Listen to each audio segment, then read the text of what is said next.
The starship Avalon, operated by the Homestead Company, is transporting over 5,000 colonists and 238 crew members to the planet Homestead 2 on a 120-year journey.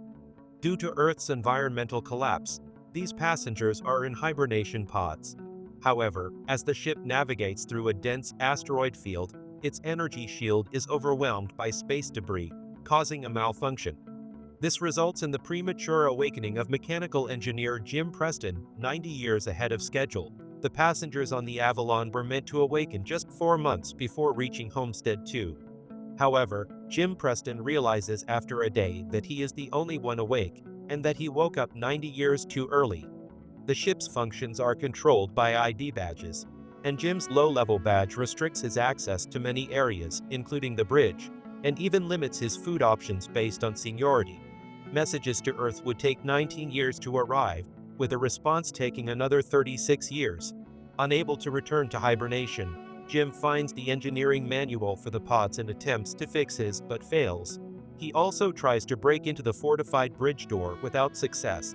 Jim considers suicide by opening the space dock airlock without his spacesuit on, but he can't bring himself to do it after a year of seclusion, dancing off, basketball, video games, and time spent in a luxurious suite of the ship, alone save for Arthur, an android bartender.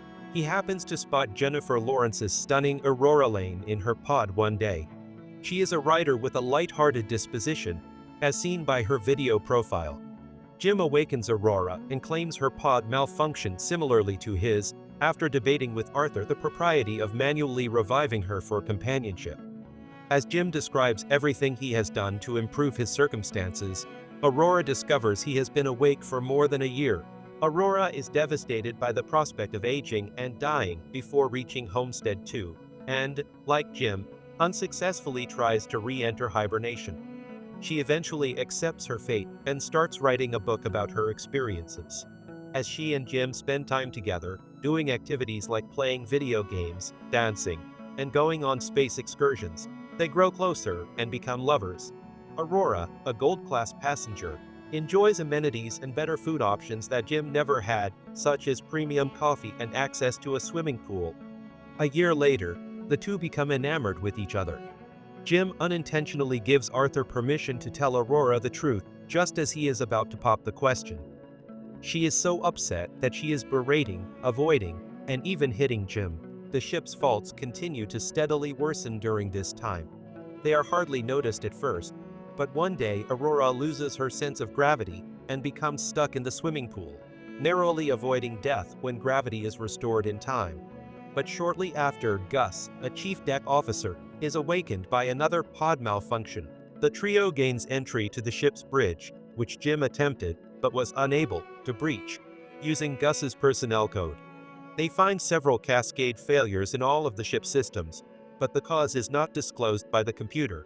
The ship will eventually break down, killing the crew and passengers if it is left unattended.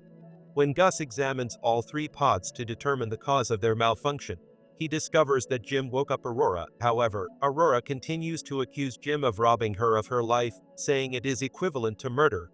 Gus acknowledges that Jim is suicidal and warns Aurora that a drowning man like Jim will cling to any life support.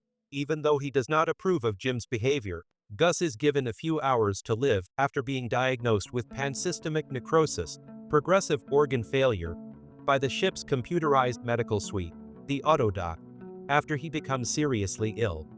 Gus blames it on the several setbacks of his hibernation pod. Gus gives Jim and Aurora his employee code and ID badge before passing away so they can enter crew-only sections and attempt to fix the ship.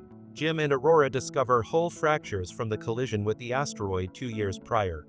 They discover a hole close to the fusion reactor of the spacecraft. The asteroid collision severely damaged the computer module controlling the ship's fusion reactor power plant. Jim realizes he must stay in the vent tube while Aurora initiates the venting from inside the ship. Despite her fear of losing him and being left alone, Aurora reveals her enduring feelings for him. Jim improvises a heat shield and survives the venting, but is blasted into space when his tether snaps, causing his damaged spacesuit to lose oxygen. Aurora retrieves Jim, who is clinically dead, from space and resuscitates him in the autodock. With the reactor repaired, the Avalon returns to normal operations. Jim demands that Aurora use the autodock as a hibernation pod for the duration of the journey, after learning that it can hold one person after burying Gus in space. She decides to stay up late with Jim after realizing she won't see him again. She accepts after he shows her the improvised engagement ring he had already manufactured. 88 years later, just before reaching Homestead 2, the passengers and crew of the ship awaken on time. They find a little cabin, lush foliage, flying birds, and a massive tree with trailing vines in the ship's grand concourse. The amazing existence Aurora and Jim had on the Avalon is described in an audio recording of her story.